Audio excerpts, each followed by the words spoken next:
Hadiri ibadah Natal dan juga perayaan ulang tahun GKI Kebonjati yang ke-100 dalam bentuk musical Praise and Worship pada hari Rabu 25 Desember 2024 jam 8 pagi dan juga jam 4 sore.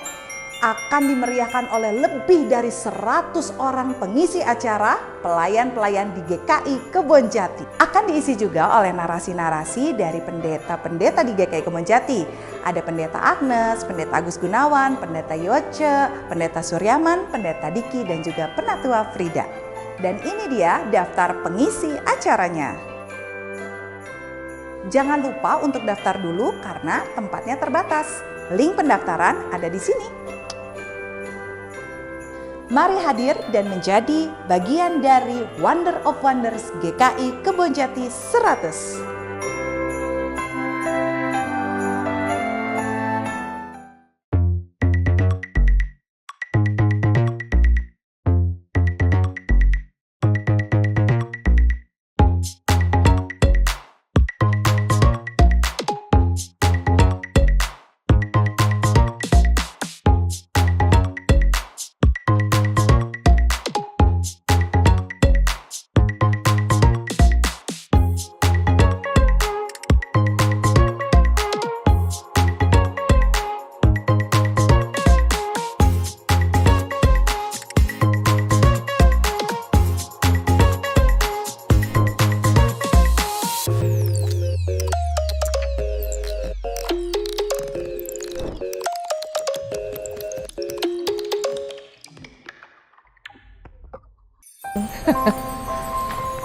Satu-satu, oke.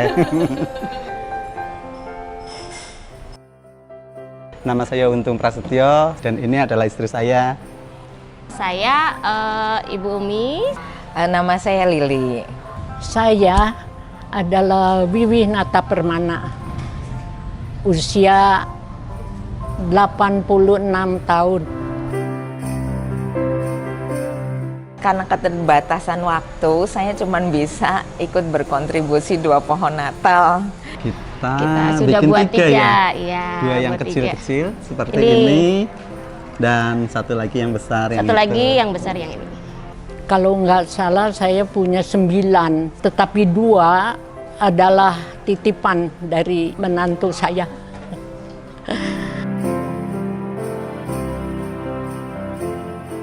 Saya tergabung dengan membuat 100 pohon Natal ini karena merasa ada sukacita, karena bisa melakukan apa yang bisa saya lakukan. Dan selain itu juga kita jadi bisa lebih mengenal dengan anggota yang lainnya. Saya sadar akan pentingnya peran serta seluruh jemaat gereja kita ini agar supaya seluruh event ataupun acara yang diadakan oleh gereja itu bisa berjalan dengan baik dan lancar. Kami berdua memang senang ya dengan kerajinan-kerajinan seperti ini, dan ini adalah satu kerinduan kami. Kami ingin mempersembahkan sesuatu yang baik untuk gereja. Ya, saya ingin membantu panitia supaya sukses tercapai 100 pohon Natal, dan ternyata tidak mustahil ya. Lebih dari 100 ternyata sudah terkumpul dari jemaat kita semua.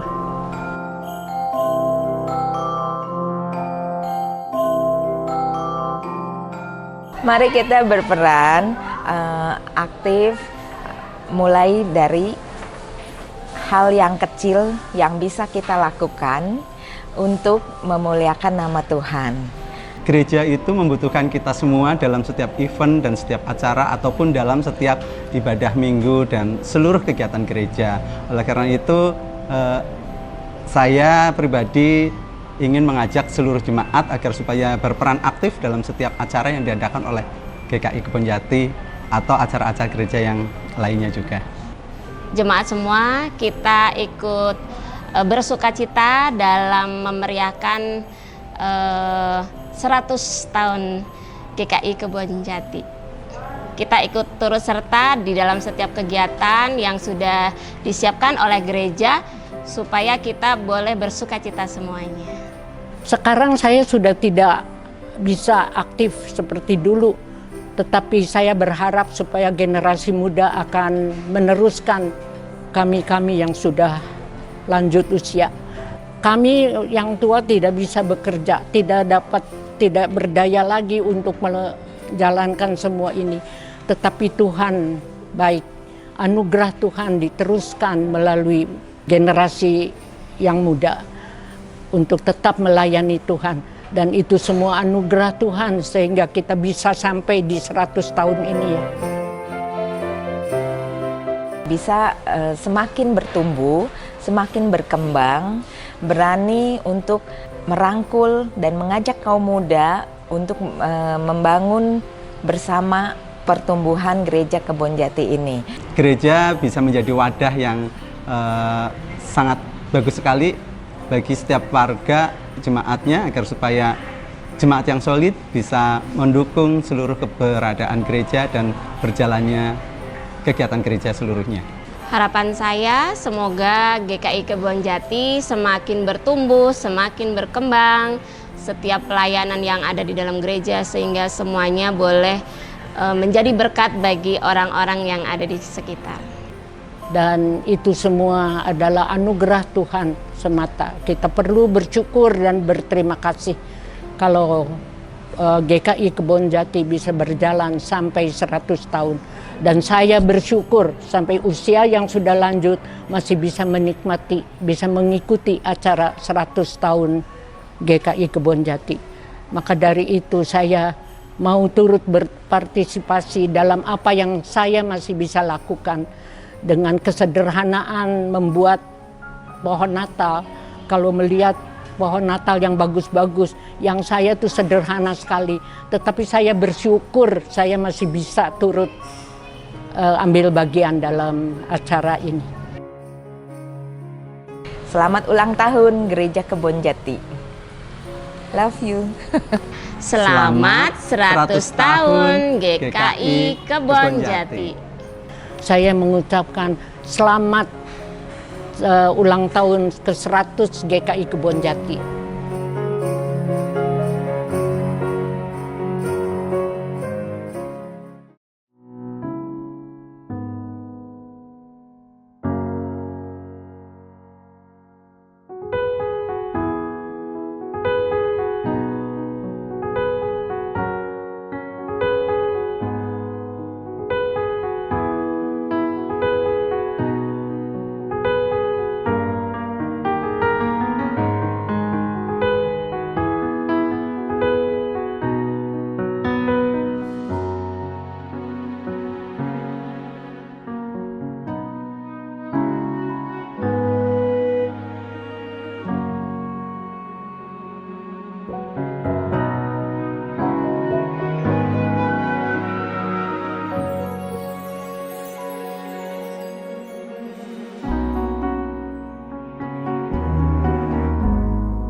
Bapak Ibu yang terkasih, marilah kita datang menghadap Tuhan dengan menaikkan mazmur baginya.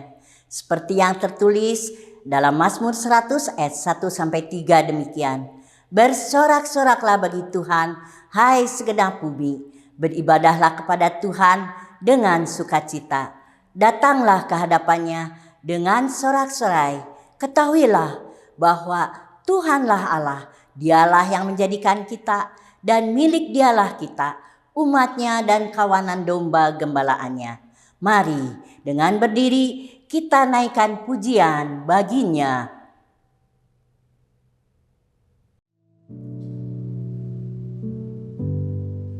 Kita pasti pernah mengalami perbedaan sudut pandang dengan orang tua kita.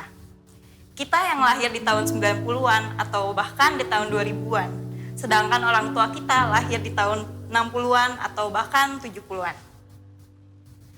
Jarak puluhan tahun itu membuat kita dan orang tua kita bertumbuh di zaman yang jauh berbeda. Walaupun orang tua kita sudah banyak pengalaman, tetapi mereka bertumbuh di zaman yang serba manual, terbatas, tidak canggih seperti sekarang. Mungkin hal-hal seperti ini bisa membuat pertengkaran dalam keluarga. Tanpa disadari, kita juga sering mengucapkan kata-kata yang kadang menyakiti hati mereka. Saya pun teringat dengan khotbah yang dibawakan Ko Andi Agus, bahwa kita tuh tidak pernah mengerti atau paham tentang point of view orang tua kita, sampai kita menjadi orang tua bagi anak-anak kita. Walaupun begitu, mereka tetap sayang pada kita dan tetap mendoakan kita yang terbaik. Karya ini mungkin bisa menjadi bahan perenungan untuk kita sebagai anaknya. Kita kadang tidak bisa mengucapkan secara langsung pada orang tua kita, tetapi kita bisa mendoakan mereka setiap saat. Dengan format string ensemble, karya ini menggambarkan suasana syahdu seperti suasana bila kita sedang berdoa. Selamat mendengarkan.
menyaksikan karya Kristus, menyatakan pertolongan Roh Kudus. Atau yang kita dengarkan suara kita sendiri.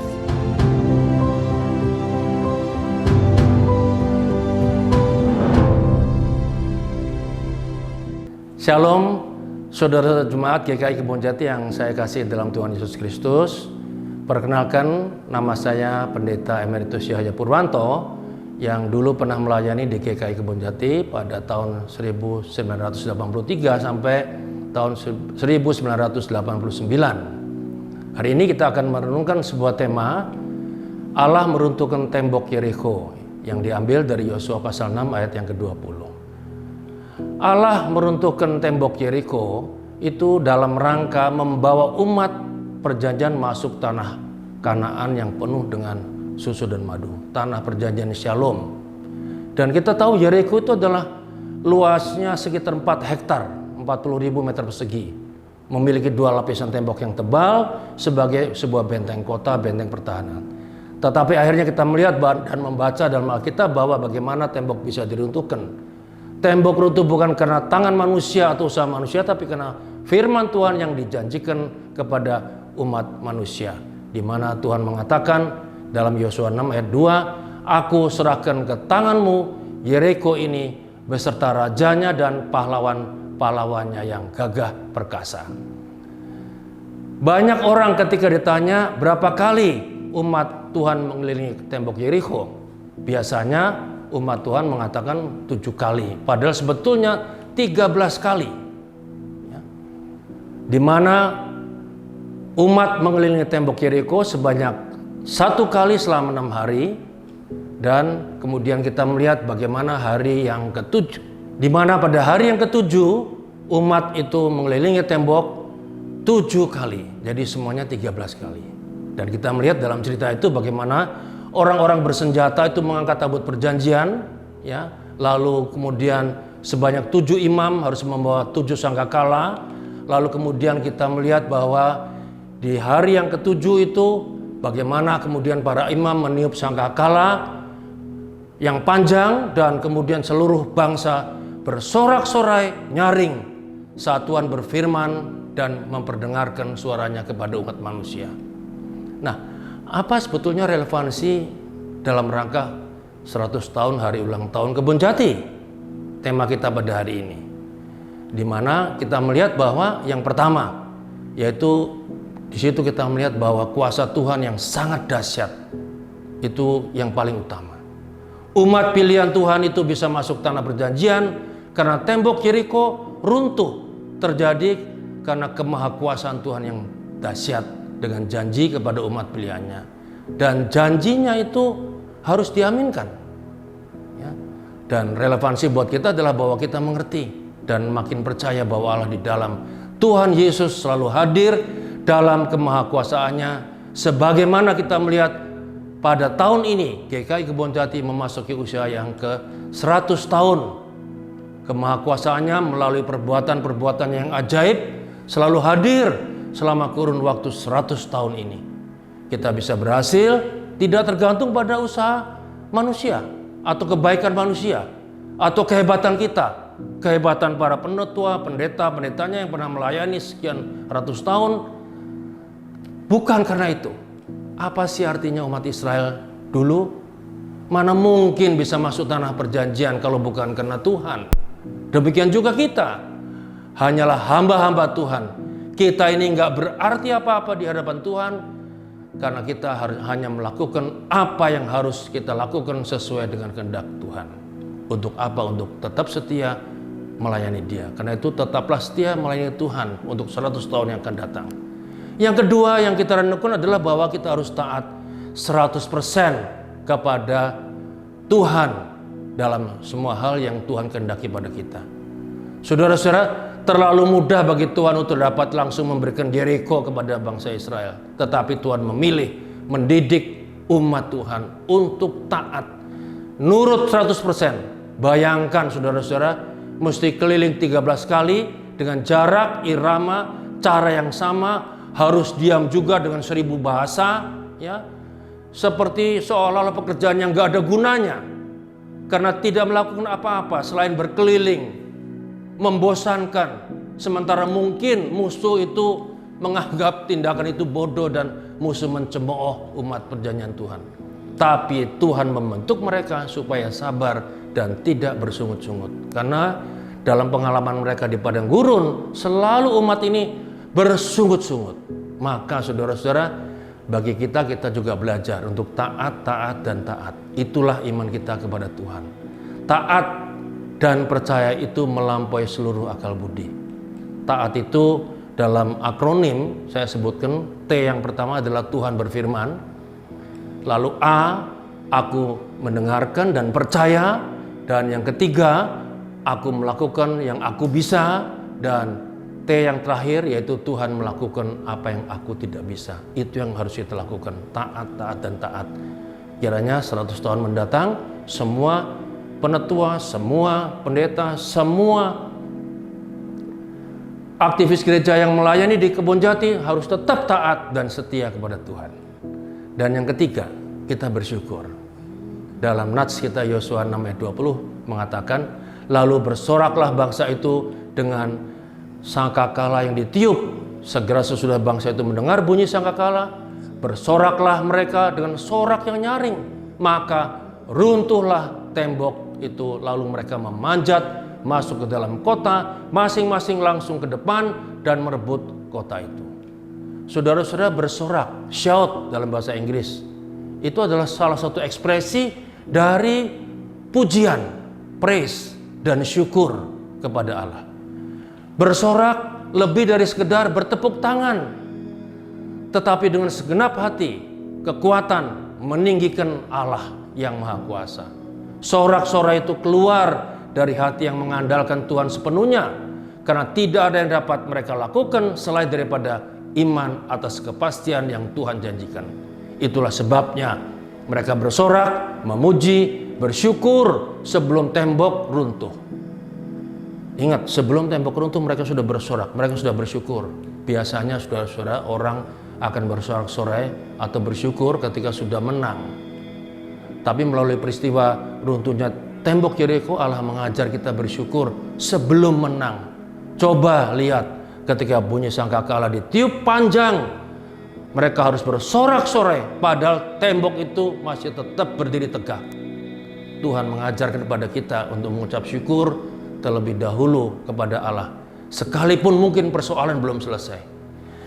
Jika kita baru dapat bersyukur setelah berhasil, apa bedanya dengan orang dunia? Apa bedanya dengan orang yang tidak mengenal Tuhan? Itulah sebabnya kita bersyukur senantiasa dalam segala hal. 1 Tesalonika 5 ayat yang ke-18. Karena Allah dalam Kristus melakukan yang terbaik bagi kita dalam segala situasi, termasuk situasi yang tidak mungkin sama sekali. Saudara-saudara, biarlah kita selalu bersyukur pada Tuhan senantiasa di dalam segala keadaan. 100 tahun kita bersyukur, 100 tahun ke depan juga kita tetap bersyukur pada Tuhan dalam segala perkara kehidupan kita. Amin. Mari kita mengakhiri dengan doa. Terima kasih Tuhan, Engkau mengingatkan pada kami lewat runtuhnya tembok Yeriko bahwa kami harus mengakui Tuhan yang Maha Kuasa.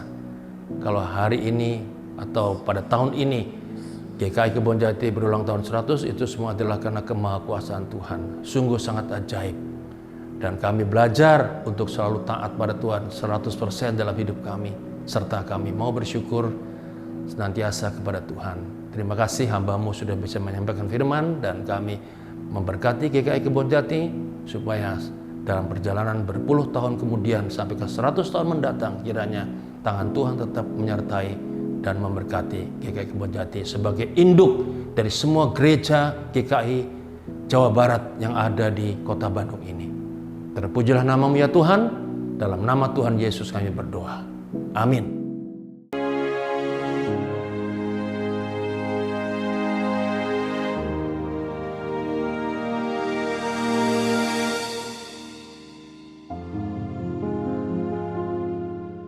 Berbicara soal perjalanan bersama dengan Tuhan, pengalaman saya selama melayani sebagai pendeta, khususnya di GKI Banjar dulu, saya pernah merasa tertekan, frustasi, bahkan mungkin putus asa. Karena saya tidak tahu apa yang harus saya lakukan di tengah-tengah jemaat. Melakukan ini salah, melakukan itu salah. Jadi pada akhirnya saya pun merenungkan bahwa yang namanya visi, misi, atau cita-cita, harapan, itu juga harus disesuaikan dengan kehendak Tuhan. Kadang dalam pelayanan mungkin kita merasa frustasi, putus asa. Jangan-jangan karena kita lebih mengutamakan visi kita pribadi, kehendak kita pribadi, daripada kehendak Tuhan atau keinginan Tuhan. Nah, saya belajar untuk selalu memahami apa sih maunya Tuhan daripada apa sih maunya diri saya. Oleh karena itu, saya merasa bahwa hidup ini adalah proses belajar. Belajar untuk memahami kehendak Tuhan, belajar untuk mengerti apa yang Tuhan mau, supaya hidup kita juga senantiasa bermanfaat buat orang lain, dan terutama buat kemuliaan nama Tuhan.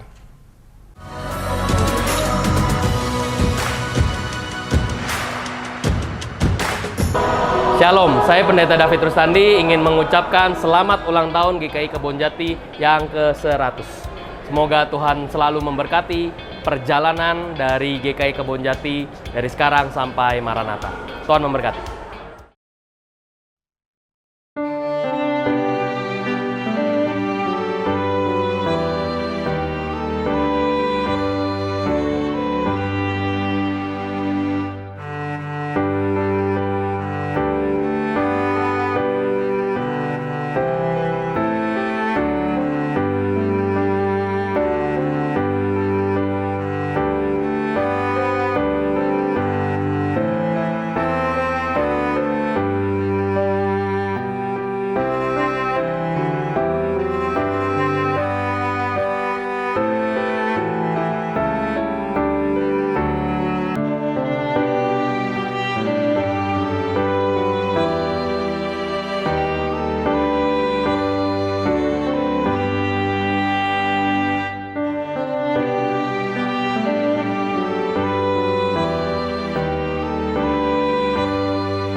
Ya Tuhan, kami bersyukur karena Engkau meruntuhkan tembok Yeriko. Dalam ketidakmungkinan, Engkau menunjukkan kuasa-Mu yang besar. Kami percaya bahwa tidak ada yang terlalu sulit bagi-Mu. Ajar kami untuk memiliki iman yang teguh seperti umat Israel. Dalam setiap tantangan, kami ingin melihat kuasa-Mu bekerja. Terima kasih Tuhan atas anugerah-Mu yang luar biasa. Dalam nama Yesus kami bersyukur. Amin.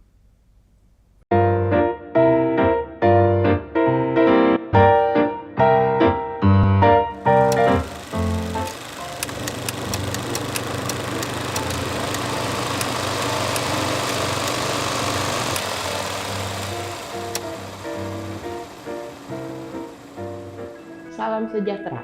GKI Kebon Jati selamat ulang tahun yang ke-100. Mari generasi muda bergabung dengan paduan suara Elkana. Tuhan memberkati.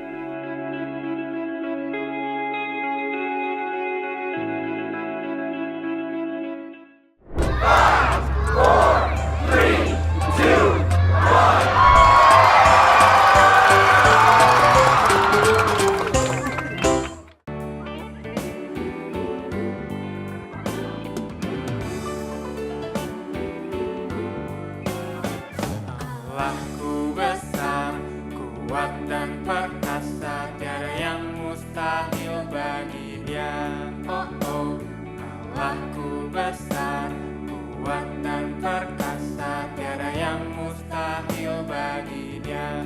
Oh oh, gunung miliknya, sungai miliknya, bintang-bintang ciptaannya. Oh oh, Allahku besar, kuat dan perkasa, tiada yang mustahil bagi Dia. Allahku besar, kuat dan perkasa, tiada yang mustahil bagi Dia.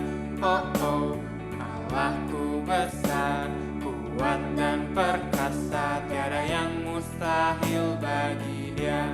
Oh oh, gunung miliknya, sungai miliknya, bintang-bintang ciptaannya. Oh oh, Allahku besar, kuat dan perkasa, tiada yang mustahil bagi Dia.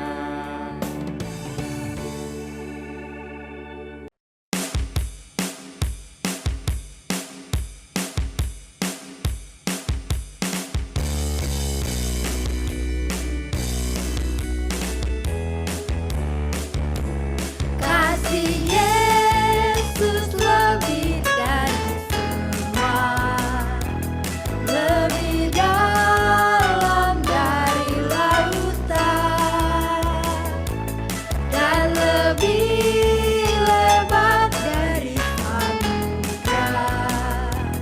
Kasih Yesus lebih dari semua. Tiada kasih yang lebih suci, tiada kasih lebih sempurna, tiada kasih yang lebih abadi dari kasih Yesus Tuhanku.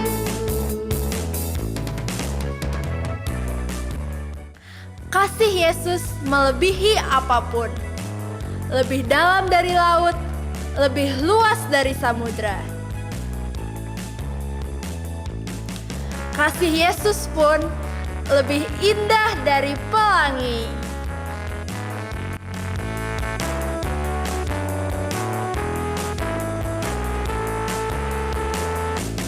Tiada kasih yang lebih suci, tiada kasih lebih sempurna,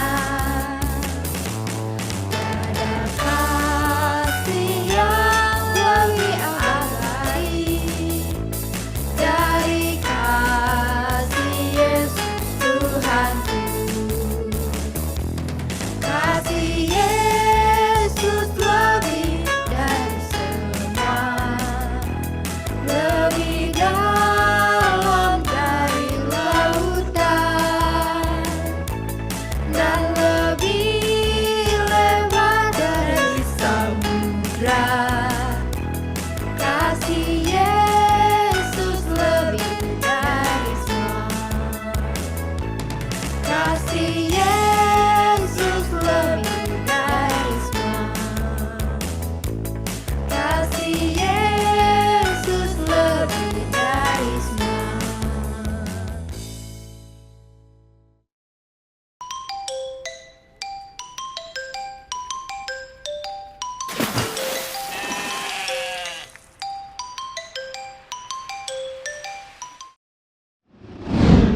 Pemberian Allah kepada Salomo, 1 Raja-Raja 3 ayat 9. Setelah Daud menjadi raja atas Israel dan menggantikan Saul, ia memimpin bangsa Israel. Hingga anaknya Salomo menggantikan dirinya menjadi raja selanjutnya. Setelah Daud meninggal, Salomo terpilih untuk menjadi raja atas bangsa Israel. Lalu, suatu malam Allah datang ke dalam mimpinya Salomo ketika Salomo telah tertidur.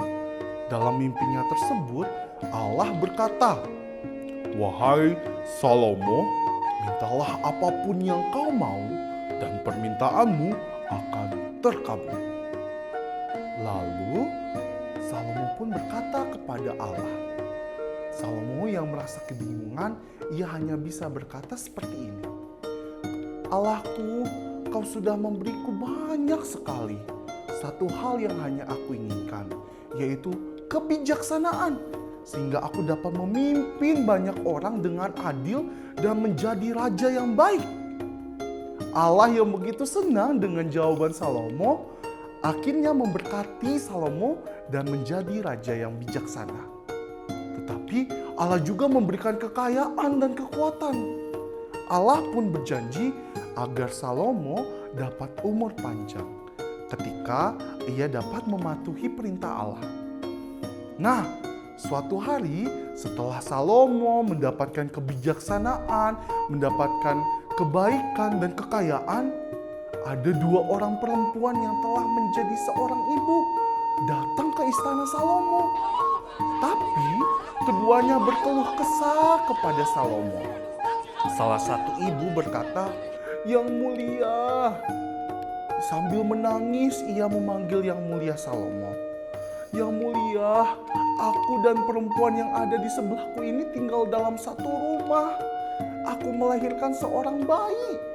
Lalu 3 hari kemudian dia juga melahirkan seorang bayi." Salomo pun terus mendengarkan. Tetapi perempuan itu lanjut bercerita, "Kami berdua tidur dengan bayi kami di tangan kami. Tetapi perempuan ini menimpa bayinya dan akhirnya merebut bayiku. Bayinya yang telah tertimpa akhirnya meninggal. Lalu entah mengapa ia menukarkan bayinya dengan bayiku yang masih hidup. Aku begitu sedih karena melihat bahwa bayiku ada di tangan dia." Sambil menangis, perempuan yang bayinya telah meninggal begitu marah. Dia pun berkata, "Enak saja, dasar perempuan pembohong. Itu kan memang bayiku." Begitulah teriaknya, "Anakku yang masih hidup ini adalah milikku, sedangkan bayimu yang telah mati." Perempuan yang bayinya mati begitu bersikeras bahwa anaknya yang masih hidup. Salomo yang mendengarkan cerita kedua perempuan tersebut hanya terdiam. Lalu ada satu ide yang muncul di dalam kepalanya. Ia pun meneriaki para pasukannya. Ia memanggil pengawal. "Pengawal, berikan aku sebuah pedang, lalu potong bayi itu menjadi 2. Maka masing-masing perempuan ini tidak akan bertengkar lagi karena mereka telah mendapatkan bayinya kembali." Oh, no. Lalu teriak perempuan yang mempunyai bayi hidup itu kepada Salomo, "Tidak, rajaku, tidak. Biarkan perempuan itu saja yang memiliki bayi ini." Namun perempuan yang bayinya telah meninggal mengatakan, "Ya sudah, potong saja bayi itu, rajaku. Lebih baik dipotong bagi 2. Salomo pun tersenyum dan menunjuk perempuan yang bayinya masih hidup. Dialah ibu dari bayi tersebut. Maka semua orang bisa tahu bahwa Allah sudah memberikan Salomo kebijaksanaan untuk menghakimi dengan adil bangsa-bangsa, terutama bangsa Israel. Demikianlah kisah yang telah Kak Excel sampaikan pada hari ini. Sampai jumpa.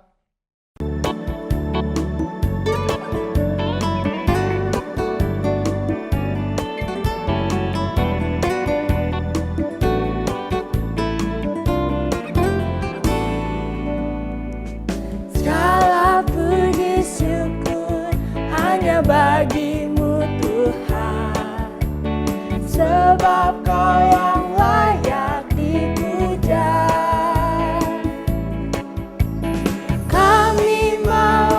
bersorak, tinggikan namamu. Haleluya.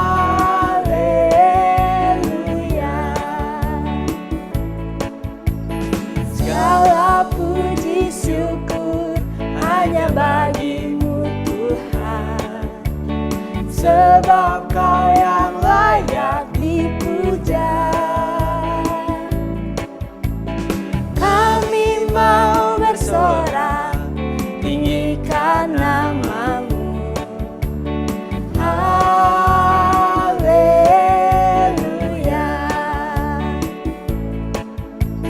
Soraklah haleluya, soraklah haleluya. Haleluya.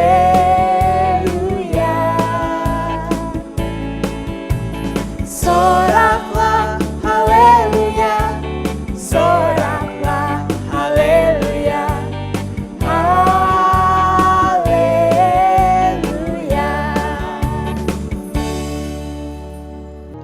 Ya Tuhan yang maha bijaksana, Engkau yang memberikan kebijaksanaan kepada Raja Salomo. Kami datang di hadapan-Mu dengan hati yang rendah, memohon agar Engkau memberikan kami hikmat seperti yang Engkau berikan kepada Salomo. Ya Tuhan, Salomo memohon hikmat untuk memimpin umat-Mu dengan adil. Bantulah kami untuk memiliki hati yang penuh kasih, agar kami dapat membuat keputusan yang bijak dalam kehidupan ini. Ajarkan kami untuk mendengarkan dengan hati, dan untuk selalu mencari kebenaran dalam setiap langkah yang kami ambil. Tuhan, seperti Salomo yang bijaksana, berikanlah kami kemampuan untuk melihat dengan mata hati, mengerti dengan pikiran yang jernih, dan bertindak dengan tangan yang penuh kasih. Jauhkan kami dari kebingungan dan keputusan yang terburu-buru. Berikanlah kami kedamaian dan kebijaksanaan untuk selalu mencari kehendak-Mu. Kami percaya bahwa segala kebijaksanaan datang dari-Mu, dan dengan pertolongan-Mu kami akan dapat berjalan dalam terang-Mu, melewati setiap tantangan dengan hati yang kuat dan penuh pengertian. Dalam nama Tuhan Yesus, amin.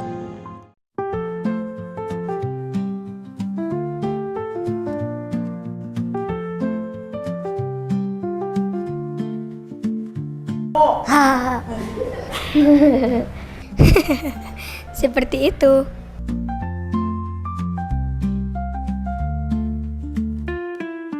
Ya, seperti yang dapat membuat saya tertawa adalah cerita lucu, video lucu, meme atau foto lucu, film lucu. Ketika kerja kelompok, kita suka bertertawa ini bersama, seperti menertawakan sesuatu di buku cetak atau yang lain.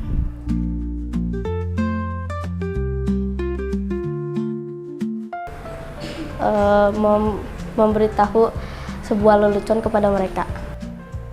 Biasanya kalau saya membuat orang tertawa, seperti ada gambar orang di buku cetak, saya menggambarkannya seperti jadi bapak-bapak. Kemarin papa saya nanya, kamu rakyat, aku jawab alien.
Bersukalah, oh Israel, Immanuel kan datanglah. Bersukalah, oh Israel, Immanuel kan datanglah. Bersukalah, Immanuel kan datanglah. Bersukalah, oh Israel, Immanuel kan datanglah. Bersukalah, oh Israel, Immanuel kan datanglah. Bersukalah, oh Israel, Immanuel kan datanglah. Bersukalah, oh Israel, Immanuel